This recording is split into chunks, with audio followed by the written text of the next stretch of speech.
Hello guys, what's up everybody? Hey, I welcome you to this YouTube channel. My name is Doreen, and if you are new here, karibu sana. If you're a returning subscriber, thank you for returning.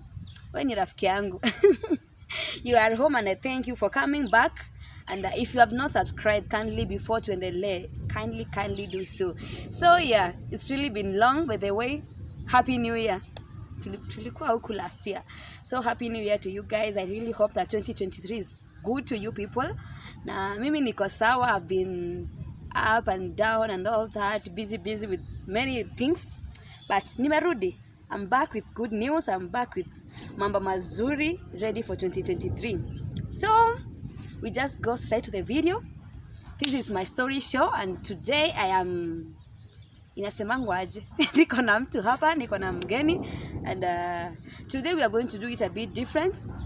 We are going to basically be talking about a topic, something. So we are basically going to talk about separation and breakups in marriages as a Christian, and mostly as a minister of God, because we know that a lot of ministers out there have been through these things. Someone gets married, and then after some time marriage inakuwa na issue, and they end up breaking up. Someone ends up raising the children on their own, and it's something that is happening in the community of late, and it's something that we need to talk about, although most people try to hide it to themselves. So today I have a friend of mine who is ready to talk about her story with us, and so yeah, we welcome her. Karibu sana. Thank you so much. I'm so pleased, I'm so happy, I'm so blessed to be here, to be your guest. And so yeah, I'm happy you're welcoming me. My name is Elizabeth. I'm Minister Elizabeth. I'm a minister of the gospel of the Lord. I'm a mother of 2 boys. I'm a daughter, and yes, I'm a servant of God, and I love God so much. Yeah, how are you? I'm okay. I'm blessed. I'm okay. How is 2023 taking you? Good. It's a blessing. 2023, it's a blessing to me. Yeah. It's a blessing, I know. Yeah. And I believe that you have a lot of plans for the year. I do. Okay, I'm good too, and I'm glad that you are here today. Yeah, so maybe just go straight to you telling us more about yourself. Maybe about you, your introduction, where you grew up, some blah blah such things. Yeah. Okay. My name is Elizabeth, like I said earlier. I got married in the year 2020, and I got separated last year, that is 2022. I have 2 boys, 2 handsome boys. I grew up here in the land of Kisii. I'm a minister in the land of Kisii. That is where basically I am ministering, and I thank God so far for the life that He has given me and the children that He has given me. Yeah. Okay, so you said you are a mother of 2. Yeah. Boys, girls? 2 boys. 2 boys? Yeah. Where are they right now? At home with my house girl. Okay, so you stay with them? Yeah. Your husband did go with them? No. Okay, so tell us what happened. So you grew up in Kisii. You went to school in Kisii. Yeah. So how did you meet with the guy, and what led to all these things? All right. Okay. I grew up in Kisii. I started in Kisii, and I met my ex-husband where I was a teacher. I'm a teacher by profession, by the way, and he was also a teacher, but he was not a teacher by profession. He was just employed in one academy school where I was teaching, and that school belonged to my father. My father owned the school. Okay. Yeah, so he employed him because he didn't have enough teachers. So he employed him because he knew that he was clever according to the papers he presented from high school. Yeah. So he got employed, and that is how we met. And by the way, we met in the year 2013. 2013. And you married in 2020? No, we married in 2020. We did a wet wedding. Okay. But we got married earlier, not in the church. So we got married in the year 2013. Okay. Yeah. So that's when you had your first child. Yeah, we married in the year 2013, and because of some issues, I didn't get the first child immediately. My ex-husband didn't come from a good, a well-off background. Yeah, so he didn't have a house, he didn't have anything. So I just got married. We were well off. We were well off. So I had to build a house first. For the two of you? Yeah. What? Okay. Yeah. So we got married in the year 2013, and we decided that because we don't have a house, we built a house. So because I had some money, my father was rich. My father was a rich guy in the land of kissing that time. You sponsored? Yeah, so I had to sponsor my husband because deep down I loved the guy. You can imagine a girl from a rich background, a well-off background, getting married to someone who doesn't have even a house. You see, so in you fact, just have to unafunga macho. Love is blind. Love is blind. So unafunga macho. I got married to a jikoni ya nyasi, a grass-thatched house.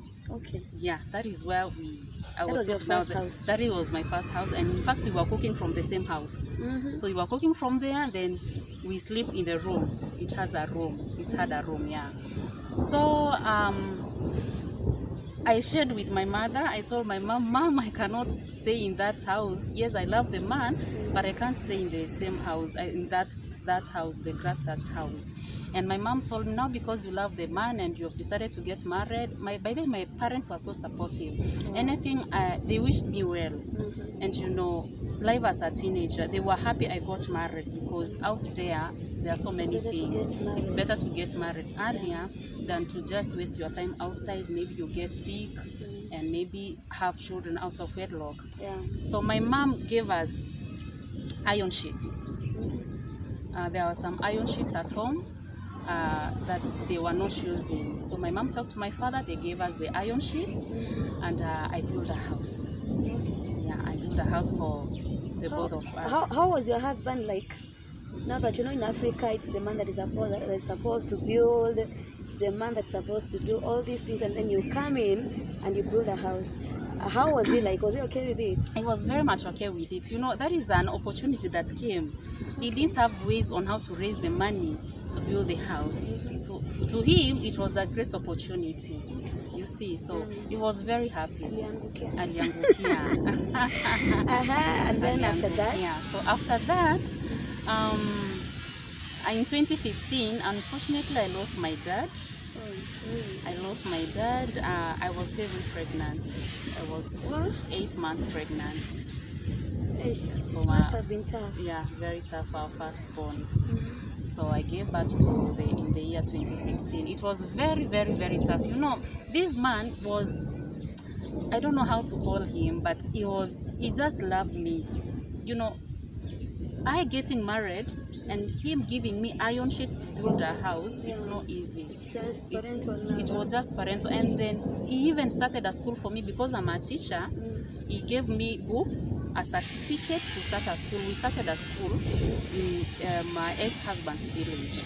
So we built a school, and we separated. We separated in the year 2016 when the baby was 7 months.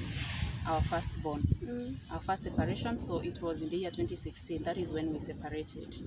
So you separated before? It's not it's not the first time. We separated before. Okay. When we just had our firstborn, and the firstborn was like 7 months, we separated.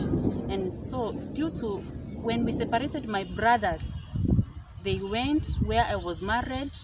They took the iron sheets, not the house, the school. They took the books, they took everything, saying that now that you are not there, we'll take everything. They didn't know that I'll come back, so they took everything. They took the school, they took the books, they took everything. Yeah. So what happened after that, after the first separation now? Where did you go and how did you come to be in a relationship again? Well, I went back home. I stayed with my mother, and I left my mother with my child, and he was 9 months. I went to Nairobi. to look for work to do so that I can support my child. Okay. So I stayed in Nairobi. I stayed in Nairobi for 3 years. I came back. I started teaching at my mother's school. And there were some men approaching me, wanting me to get married, you see. But deep down, I loved the guy. And I was hoping one day he will come back. And I never wanted to take my child to be raised by another man. For sure. Yeah, so I was hoping deep down and praying hard that my husband will come back to me. Yeah. And then he came. He came in the year 2020. He came in 2020? Yeah. Okay. Yeah, he came in 2020. He was a changed man. In fact, later when we separated, he was not a Christian. Okay. So he was now a Christian. He was a pastor. He was very changed. So when he approached me the second time and told me, you know, I'm a pastor, I pastor somewhere. He was not the lead pastor though, but he was a pastor. But the fact that he was changed, he was born again. Yeah. So when he approached me, I didn't know how to approach my mom and tell my mom that, you know, my ex-husband is coming back, you see. And I didn't know how to approach my brothers. I have two brothers. I didn't know how to approach them. But he was clever. He approached my elder brother first. Then when he approached my elder brother sent him back to me. He told him, go back and discuss with your wife. He's your wife. She's your wife. She has your child. Go back and discuss with her. So when he came to me, I was glad. It was an opportunity I have been waiting for. I have been praying for. Yeah. You see. The one that you love coming back. I loved that man. I loved that man with all my heart. And I was hoping that he will come back. Yeah. So when he came back, I talked to my mom. Then my mom said, if you love the guy and he's the father to your child, I have no problem with that. Yeah. You see. And what made me accept to get married again to the man, he said that we are going to do the church wedding because he was a pastor. Okay. You see. So I was glad. So I now was glad. you're coming from the marriage of kujificha and all that. Yeah, you know, that respect, gown. Yeah. that respect, white gown. Yeah. In the village, someone's daughter is getting married in a church, white gown, that is respect. Yeah. So I was so happy. I was so much determined, you see. And hoping that things will be well. And hoping that things will be well because he showed that everything will be fine. So he came, the situation was still the same old house I had built. That is the same house I found. What about the iron sheets? For the school. No, the house. It was there. Okay. Yeah. The iron sheets that my brothers took were the iron sheets for the school. Okay, So the house was there. I had the house built was a still house. there. Yeah, the house was still there. Okay, so this is in 2020. Yeah. You've discussed with your people, Yeah. and then you've decided that you are going back. Yeah. And then you've done the wedding. Same 2020. Yeah. Okay. So before the wedding, let me surprise you. Before the wedding, this so-called ex-husband, he still didn't have money. Okay. So I was the one to cater for everything in the wedding. What? Yes. So you sponsored your wedding? I sponsored my wedding. I bought my own gown. Yes. I paid my dowry. Love is You know, blind. it's funny though, but I did it. It was out Did of anyone know love. that you don't Nobody knew, because he came to me. He told me, you know, when we come, it is a wedding. They will ask for the dowry. What do? I don't have. I discussed with my mom. I told my mom, can we stop the wedding? My mom said, no, you can't stop the wedding. I will give you money. You go pay your Put in a dowry. bahasha. Hey! Okay. We discussed with my mom. My mom was very good. May her soul rest in peace. Amen. So she gave me the money. We put in a bahasha. I gave him. I didn't even tell him how much it was. Wait. So your mom gave you money Yeah. to give your husband to Yeah. be, Yeah. and then you took the money to your mom. Yes. He brought the money. How? And then your mom was pretending like she My doesn't know mom anything. pretended she doesn't know anything. You know, Oh the my money was God. given to my uncles because my father was not there. My father Oh, was late. okay. So the money was given to my uncles. Yeah. My uncles didn't know anything. You see? Yeah. So they took the money. Okay. They just received the dowry. And then they give me out for marriage. Mm-hmm. The secret that I paid my dowry was between me and my mother. Yeah. And did they know? Did they come to know up to now? They didn't know. I have not told anyone. Okay. Nobody knew, not even my brothers. Nobody knew. But Okay. that is what we did, my mom and I. Mm-hmm. Yeah. And then after that? So after that, we wedded. I stayed in marriage for like 1 year and 4 months. Yeah. After the wedding now? Yeah, after the wedding. Then you separated? We separated. It was a bitter separation. Very bitter. But then you said that you have 2 kids. Yeah. So the second kid comes in after marriage? Yeah, after marriage. Oh, wow. Okay. Yeah. After marriage. So that is, we separated in 2021? 2022. Yeah, 2022, last year, 2022. Yeah. And since then you've been single? Yeah, I've been single. Yeah, but the Lord has been faithful. God has been faithful. I had my fellow intercessors in church. They stood with me in prayer. My pastors, they supported me. They prayed with me. They encouraged me. It was very bitter. I almost felt like I want to commit suicide, you see. I just felt like I just want to die, because how can someone just come and mess my life like this? For all those years? For all those since years. 2013? Yeah. Wow. So I was like, was he sent by the devil to come and destroy my life? You know? Yes. Yeah.